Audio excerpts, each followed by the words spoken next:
আজকে বর্ধমানে আমরা একটা চেস ফর চেঞ্জের প্রাথমিক ওয়ার্কশপ মানে অর্গানাইজ করলাম। এই চেস ফর চেঞ্জ এটা হচ্ছে আমার ব্যক্তিগত একটা প্রজেক্ট, যেটার মাধ্যমে আমি সমাজে এবং বেসিক্যালি সোশ্যাল এবং পার্সোনাল চেঞ্জ আনতে চাচ্ছি থ্রু চেস। তো কি চেঞ্জ আনতে চাচ্ছি সেটা হচ্ছে যে দাবার মাধ্যমে যাতে প্লেয়াররা মানে বাচ্চারা স্টুডেন্টসরা বেশি সময় মোবাইলে কিংবা অন্যান্য নেশায় নষ্ট না করে এবং দাবার মাধ্যমে দাবার প্রতি আসক্ত হয়, ওরা সুস্থ চিন্তা ভাবনা করে এবং ওদের যাতে চিন্তা ভাবনায় ডিসিপ্লিন আসে। তো এইটা হচ্ছে আমার প্রাথমিক এম। সেকেন্ডারি অবজেক্টিভ হচ্ছে এই চেস ফর চেঞ্জ প্রজেক্টে যে আমরা গ্রামে গঞ্জে বিশেষ করে আদিবাসী এরিয়া এবং যারা পিছিয়ে পড়া এরিয়াজ আছে, মানে সংক্ষেপে যারা ডিসঅ্যাডভান্টেজড, মানে আমরা টার্গেট করছি আদিবাসী স্কুলস, যে কমিউনিটিগুলো একটু পিছিয়ে আছে, অরফানেজেস, মেয়েদের স্কুল এবং জেলায় জেলায় যে স্কুলসগুলো আছে সেখানে আমরা গিয়ে ওইখান থেকে ট্যালেন্ট হান্ট করব এবং যারা ভালো প্লেয়ার মানে ভালো স্টুডেন্টস আছে, সম্ভাবনাময় স্টুডেন্টস আছে, তাদেরকে আমরা গ্রুমিং করে আগামী দিনে যাতে ভালো খেলতে পারে তার জন্য আমরা গ্রুমিং করব। আজকে প্রায় 100টা স্কুল প্রায় ভিজিট করলেন এবং বাচ্চাদের মধ্যে কি সাড়া পাচ্ছেন, কেমন উৎসাহ হচ্ছে? Extremely encouraging. কারণ আমি ভেবেছিলাম জানুয়ারি মাসে যখন থেকে আমি এই প্রজেক্টটা লঞ্চ করি, ভেবেছিলাম 1 বছর লাগবে 100টা স্কুলে যেতে, কিন্তু তার আগেই মানে ইনফ্যাক্ট এই জুলাই মাসেই আমি প্রায় মানে অগাস্টের এটা ফার্স্ট উইক, তো 100টা স্কুল আমার প্রায় টাচ হয়ে গেছে। আমাকে এক্স্যাক্টলি হিসেব করতে হবে যে কত নাম্বার অফ স্কুলস হয়েছে, কারণ প্রত্যেকটা স্কুলসে আমরা যাওয়ার প্রমাণ রাখছি, সার্টিফিকেটস রাখছি যে কতগুলো স্কুলসে গেছি। তো যেটা আমার জন্য খুবই মানে ভালো লাগছে যে কথাটা ভেবে, সেটা হচ্ছে যে আমি আদিবাসী এলাকায় যারা মৎস্যজীবী তাদের বাচ্চাদেরকে মানে সেই স্কুলসগুলোতে গেছি, যারা মাইন্সে কাজ করে সেই স্কুলসে গেছি, চা বাগানের স্কুলসে গেছি, মণিপুরে গেছি যেখানে কনফ্লিক্ট জোনস, যেখানে কুকি এবং মেইতেইদের দুটো জাতির মধ্যে আনফর্চুনেট এখন কনফ্লিক্ট চলছে, সেখানে রিফিউজি ক্যাম্পসে গেছি। আমি আসামে গেছি, চা বাগানে গেছি এবং অনেক পিছিয়ে পড়া এরিয়াজে গেছি। তো সব রকম ব্যাকগ্রাউন্ডের স্কুলসে আমি গেছি, সব সেকশনসকে টাচ করেছি। এবং যদিও আমি বলছি একক প্রচেষ্টা, মানে আমি পার্সোনালি গেছি সবখানে, কিন্তু এটা আসলে একক এই জন্য না যে যেখানেই গেছি সেখানে লোকাল সাপোর্ট আমার সবসময় ছিল, মানে কেউ না কেউ কোঅর্ডিনেট করেছে। ওখানকার জেলা সংস্থার মানে যারা দাবার সঙ্গে যুক্ত আছে কিংবা শিক্ষাবিদ যারা কিংবা কোনো স্কুলের প্রিন্সিপালস, এরা আমাদের সঙ্গে যোগাযোগ করেছে এবং এরা আমাদের খুবই কোঅপারেট করেছে। রিগার্ডিং এনকারেজমেন্ট, আমি নিজে ভাবতে পারিনি যে স্কুলসের বাচ্চারা এত মেধাবী, বিশেষ করে পিছিয়ে পড়া স্কুলসে তারা খেলার নিয়ম খুব ফাস্ট ক্যাচ করছে এবং এমনকি রিমোট জায়গাতেও এমন আমার অভিজ্ঞতা হয়েছে যে যারা দাবা খেলার কোনো ব্যাকগ্রাউন্ডে ছিল না, সেখানে স্কুলের মাস্টারমশাই বাচ্চাদের সঙ্গে শিখলো এবং শিখিয়ে এত উৎসাহ পেল যে সে আমাকে আর স্কুল থেকে ছাড়ে না, সে সব অন্যান্য বাচ্চাদের ডেকেও নিজে শেখাতে আরম্ভ করলো আমার সামনে। তো এমনও ইন্টারেস্টিং অভিজ্ঞতা হয়েছে। তো ওভারঅল আশা করি যে এই প্রজেক্টটাকে আমি সামনে নিয়ে যেতে পারবো আর প্রত্যেকটা বাচ্চাদের মানে যারা স্টুডেন্ট যারা শিখছে তাদেরকে এর থেকেও বড় প্ল্যাটফর্ম দিতে পারবো যেখানে ওরা কম্পিট করবে, খেলবে এবং নিজের গ্রামে নিজের আশপাশের লোকদেরকে ইন্সপায়ার করবে খেলার মাধ্যমে। অ্যাকচুয়ালি ট্যালেন্টস সবখানে আছে। মানে আমি এখন যেহেতু প্রজেক্ট আরম্ভ করেছি, এখন রিচ আউট করছি স্কুলসগুলোতে। এটা ফার্স্ট ফেজ আমার প্রজেক্টের। সেকেন্ড ফেজ থাকবে যেখানে আমি ফলো আপ করবো। তো ফার্স্ট ফেজে আমি স্কুলের সংখ্যা বেশি করছি, যে স্কুলসগুলোকে আমি মানে যেখানে আমি ফলো আপ করবো, যেখানে সম্ভাবনা বেশি। এবং সত্যি করে বলতে কি আমি নিজে অবাক হয়ে যাচ্ছি যে অনেক যেসব জায়গায় আমি এক্সপেক্ট করিনি ইন্টারেস্ট থাকবে, সেখানেও কিন্তু অনেক ইন্টারেস্ট আছে। তো ফলে আমি ডিসক্রিমিনেট এই মুহূর্তে করতে পারবো না যে এরা বেশি মেধাবী এরা কম মেধাবী। আর বিশেষ করে প্রথম ভিজিটে অত কিছু বোঝা যাচ্ছে না, কিন্তু রেসপন্সটা খুবই ওভারওয়েলমিং।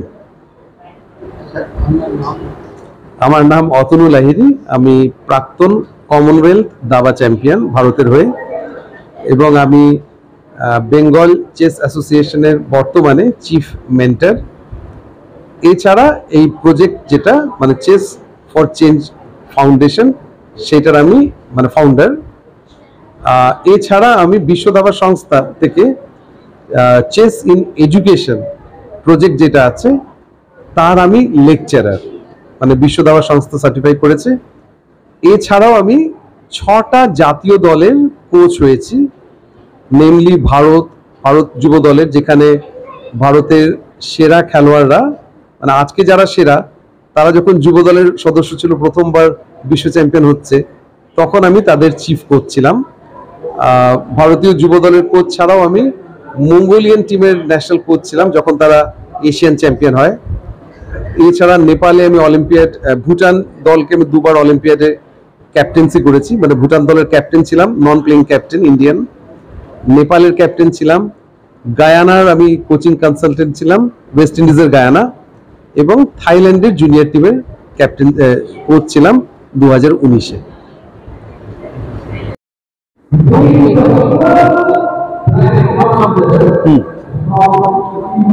এটা হচ্ছে প্রোগ্রামটার নাম নিশ্চয়ই দেখতে পাচ্ছেন, এটা হচ্ছে চেস ফর চেঞ্জ। হ্যাঁ, চেস ফর চেঞ্জ। এটা প্রোগ্রামটা হচ্ছে এই আমাদের দেখছেন নিশ্চয় ইন্টারন্যাশনাল মাস্টার অতনু লাহিড়ী, উনি পশ্চিমবঙ্গের বিভিন্ন জায়গায়, এবং পশ্চিমবঙ্গ কেন বলবো, আসামেরও কয়েকটা স্কুল এবং এরপর বিহারে যাবেন। উনি একক প্রচেষ্টায় ঘুরে ঘুরে বিভিন্ন স্কুলে কমিউনিটি ডেভেলপমেন্টের জন্য, যাতে আমাদের মানে সমাজ আরো ভালো হয়, এবং বুঝতেই পারছেন সমাজের ভালো মানে দেশেরও ভালো। তো তিনি এই পর্যন্ত আজকে অবধি বর্ধমানে 90টা স্কুল ছিল বর্ধমানের আগে পর্যন্ত, আজকে এখানে 10 থেকে 12টা স্কুল হলে এখানে প্রায় সেঞ্চুরি হয়ে যাবে। এবং উনি তারপর কি করবেন, আপ টু সেপ্টেম্বর অবধি আমাদের প্ল্যান আছে যে উনি ওটা 100-র বেশি স্কুল হয়ে গেলে এই শেখানোটা বন্ধ করে তার ফলো আপ করা হবে, যে এই যে স্কুলগুলো হলো তাতে কি শেখানো হলো এবং বাচ্চারা কেমন শিখেছে, তাতে কি হবে আমাদের একটা যে চেসের একটা যে কালচার তার একটা বিকাশ হবে। যেমন পুরুলিয়াতে প্রত্যন্ত যে গ্রাম, সেখানে যে স্কুল বা আদিবাসী, তাদেরকেও চেস শিখিয়েছেন, তাদের মধ্যেও চেসের বিকাশ ঘটবে।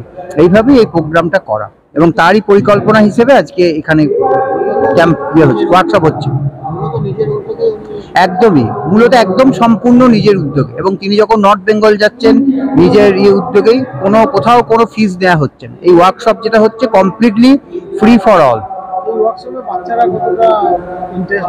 হ্যাঁ, ইন্টারেস্টটা যেখানেই গ্রো করবে, যখন তারা দেখবে তাদের মধ্যে একজন অতীতের চ্যাম্পিয়ন প্লেয়ার রয়েছে এবং যিনি হচ্ছেন 6টা দেশের কোচ, তাকে যখন তারা সামনে থেকে পাবে, যারা শিখেছে তাদের মধ্যেও একটা জানার আগ্রহ তৈরি হবে যে কি করে চ্যাম্পিয়ন প্লেয়ার তৈরি হয় বা কি করে তারা আরো ভালো খেলতে পারে। এবং যারা নতুন তারাও এখানে শিখতে পারবে যে কিভাবে আমরা খেলাটা শিখতে পারি, কিভাবে খেলাটা নিয়ে এগিয়ে যেতে পারি, খেলাটাকে কেরিয়ার করতে পারি। এই জন্যই তাদের ক্ষেত্রে এটা উপকার হবে। কিরকম কি কৌশল শেখানো হবে? এখানে 2টো সেশনে ক্লাস হচ্ছে। একটা প্রথম হচ্ছে যারা একদমই জানে না মানে খেলাটা, তাদের প্রথমে কিভাবে চেস বোর্ড সাজানো থেকে শুরু করে কোন পিসেসের কিভাবে মুভ করে সেগুলো শেখানো হচ্ছে। আর সেকেন্ডলি হচ্ছে যারা একটু জানে তাদের কিছু ট্রিক্স দেয়া হচ্ছে। বুঝতেই পারছেন চেস একটা ভাস্ট গেম, এবং এই 10 মিনিট বা 15 মিনিট বা আধ ঘন্টা 1 ঘন্টা যাই বলুন, তার মধ্যে পুরো খেলাটা তো শেখানো সম্ভব, পুরোটা তো শেখানো সম্ভব না। কিন্তু মেনলি যেটা হচ্ছে তাদের মধ্যে যে উৎসাহ বলে সেইটাকে জাগিয়ে তোলার জন্যই এই প্রোগ্রামটা। এখানে বর্ধমানের 8-10টা স্কুল, যেমন বর্ধমান মডেল স্কুল আছে, এবং আরো আমি সব স্কুলের নাম জানি না, মোস্ট প্রবাবলি সেন্ট পলস আছে, এবং বাইরে থেকেও 2-1টা স্কুল আছে, বাংলা মিডিয়ামের 2-1টা স্কুল আছে। আমি প্রত্যেকটি স্কুলের ঠিক নাম বলতে পারবো না, কিন্তু আছে, অনেক স্কুলই আছে। না, এখানে কোনো কিছু নেই। নিশ্চয়ই জানেন দাবা খেলার তো কোনো বয়স হয় না, সবাই খেলতে পারে। এখানেও যারা আছে তাদের ক্ষেত্রে, এবং আমি যেমন দেখছি অনেক গার্জেনও তাদের ছেলেদের শেখানোর জন্য, তারা হয়তো চেস জানতেন না, তারাও খুব অ্যাটেন্টিভলি শুনছেন। এটাও একটা বড় প্রাপ্তি, শুধু স্টুডেন্ট না, তাদের গার্জেনরাও শুনছেন। এটা আজকেই হচ্ছে একদিনের, কারণ উনি খুব ব্যস্ত মানুষ, সবসময় তো পাওয়া যাবে না। আজকের জন্যই হচ্ছে, একদিনই হচ্ছে, আবার পরে ফলো আপ সেশন হবে। ওনার নাম হচ্ছে Atanu Lahiri, mister Atanu Lahiri, international master. আমি অনির্বাণ হাজরা, এবং আমি হচ্ছি বেঙ্গল চেস অ্যাসোসিয়েশনের ট্রেজারার। এবং পূর্ব বর্ধমান ডিস্ট্রিক্ট চেস অ্যাসোসিয়েশনের সেক্রেটারি। স্কুলে চেসের উপর একটা ওয়ার্কশপ ছিল, হ্যাঁ, মূলত কাজের আজকে আমাদের যে ওয়ার্কশপটা ছিল চেস, আমাদের চেস খেলার উপরে, এখানে ছিলেন শ্রী অতনু, টাইটেল ভুলে গেছি, অতনু লাহিড়ী, এবং যিনি আমাদের ওয়েস্ট বেঙ্গল চেস অ্যাসোসিয়েশনের মেন্টর এবং কমনওয়েলথের উনি চ্যাম্পিয়ন, বিশ্বখ্যাত লোক। তো এনার প্রেরণা বলুন, এনার উদ্যোগে আমাদের বর্ধমান মডেল স্কুলে উনি এই একটা ওয়ার্কশপ করলেন, যে ওয়ার্কশপটা যারা চেস খেলার প্রয়োজনীয়তাটা কি বাচ্চাদের মধ্যে, বিভিন্ন স্কুলের বাচ্চা এসেছিল এখানে, ইভেন গভর্নমেন্ট স্কুলের এসেছিল। তো তাদেরকে উনি বললেন, যেটা আমি বুঝলাম, যে চেস খেলাটা এককালে মনে হতো যেন জুয়া বা যেন একটা নেশার মতো, কিন্তু চেস খেলাটা খেললে একটা বাচ্চার মেন্টাল গ্রোথটা কতটা হয় এবং কতটা কনসেন্ট্রেশন আসে, সে যদি দেখা যায় যে চেস খেলার আগে সে যদি 100-র মধ্যে 60-70 পায়, তো 1-2 বছর চেস খেলার পরে সে ওই বাচ্চাটাই কিন্তু 100-র মধ্যে 80-90 পেয়ে যাচ্ছে। তার মানে তার মাথার যে কনসেন্ট্রেশনটা, ব্রেনের কনসেন্ট্রেশনটা অনেক বেড়ে যায়, এটা বুঝলাম। এবং সেইটা নিয়ে আরো বিভিন্ন ভাবে উনি চেস খেলার জন্য উদ্বুদ্ধ করলো আমাদের বাচ্চাদের, সকল বাচ্চাকে। এবং আগামী দিনে আমরা, এবং আজকে এই প্রোগ্রামটা করতে পেরে আমি অচিন্ত কুমার মন্ডল, আমাদের oriental association for education and রিসার্চের সেক্রেটারি তরফ থেকে, পাডওয়ান মডেল স্কুলের তরফ থেকে আমি ওনাকে কৃতজ্ঞতা জানাচ্ছি যে এই ধরনের ওয়ার্কশপ দিকে দিকে উনি ছড়িয়ে পড়ুক জানো, এবং উনি কোনো এটা ওনার কোনো এখানে ফাইন্যান্সিয়াল কোনো বেনিফিট নেই, যেটা সামাজিক উদ্দেশ্যেই উনি করেছেন, সমাজের ভালো করার উদ্দেশ্যেই উনি করেছেন। এই মহৎ কাজে আমরা ওনার পাশে রইলাম আগামী দিনে।